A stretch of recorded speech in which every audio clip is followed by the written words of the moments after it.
Hello and welcome back to the Aquifer. I'm Ted Bennett. In this video, I'm going to show you how to take data in a profile that you generate in Google Earth and convert it into a Microsoft Excel file that you can use to carry into your other modeling software. Okay, our first step here is to get some information about the existing force main into Google Earth. And so what I'm going to do is I'm going to use a screen capture and an image overlay just to get some good information about where the force main runs. And this particular force main runs from a pump station up here down along this road and turns and goes down this road here where it outlets to a sanitary sewer. There's another force main that comes in here from the east, but we're not really interested in that. But that information will be helpful when we go ahead and position these screen captures into our model. So what I did is I did a screen capture of like this area here, and then I did another one up here. So I created two screen captures, and I won't bore you with the details of that. But in Google Earth, I've got these brought in, and you can kind of see here they are. And what you're going to want to do is play around with the opaque clear function, and then you can use these grips to sort of position this thing in there so that you've got it pretty good. And you can see, it's close. You're going to be close, and this is all kind of just to give you an idea of where the force main runs. It helps you to define the alignment. Here's the southern map as well. I got that in there as well, so that's fine. So what I'm going to do is I'm going to go ahead and turn these up all the way to opaque. It's going to be helpful for drawing our force main. So what I'm going to go ahead and do is we're going to create a new path, add path. We want to use a path because it's a linked line that Google Earth uses, and we'll just call it force main alignment. Now let's call it the project. Okay. And we're going to go ahead and get some info on this. So we have to draw it in there. And what I want to do, what I found is helpful, is to actually go into Google Earth and then rotate your view down a little bit. And I may have to do that first. Rotate my view down here a little bit. And so now you can really see that ground profile super good. And it's helpful for drawing this profile because now you can get kind of the real nice look at the way ground is. So we'll go ahead and get info, and so now you can start drawing.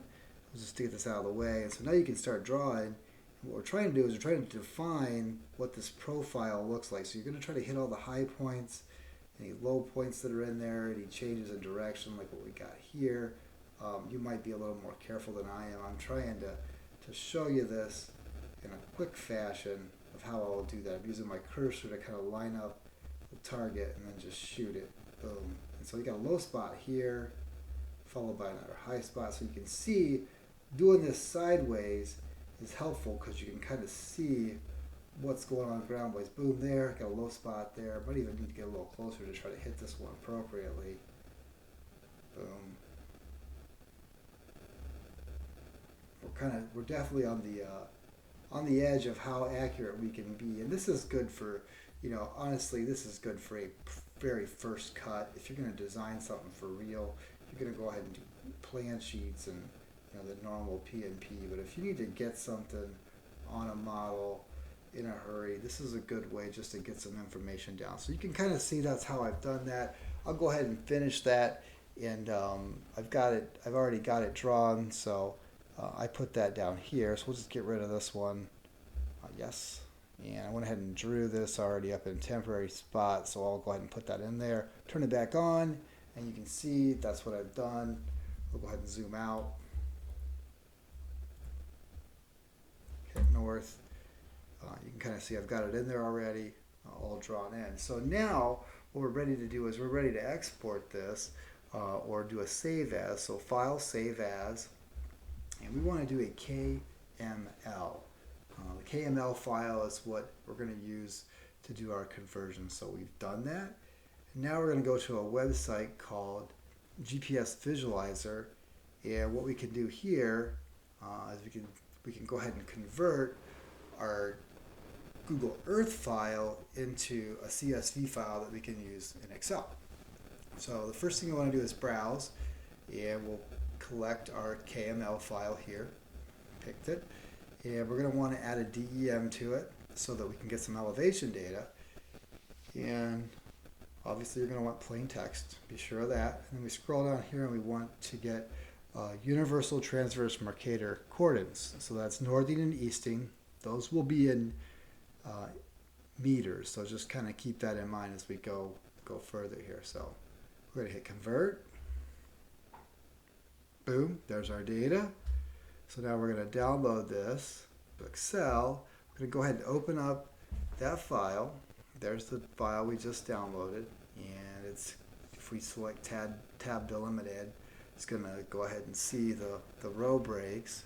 So we're going to go ahead and select all that data. Control C. Oops. Control C. Got the data. And I have another spreadsheet set up here with 3 tabs in it. First one is the raw data. That's just going to take the data that I just had. It's going to bring it in and allow us to just manipulate it. The next tab just assigns a node number to each line. That's just helpful for what we're doing. And then this tab, which actually doesn't have enough rows yet, we'll go ahead and just add a few more. Didn't do that quite right. Go ahead and do that. Need another row, that's why. Go ahead and add that in. And we should be pretty close. Looks like we'll need just a few more. And that should get us there. Looks like we had 62 rows and 62 pipes. And that's what we're doing here, is we're actually using this information to generate a force main profile.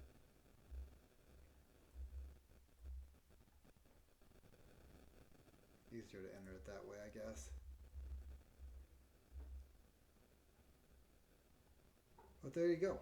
We've gone ahead and generated a profile using information from Google Earth and a DEM that we brought in from that website, GPS Visualizer, in order to generate a first cut of a profile pull. So, and I hope you found that helpful. And don't forget to check out Built to Last on the Aquifer, where I talk about why infrastructure lasts. I investigate some of America's oldest infrastructure. And don't forget to subscribe.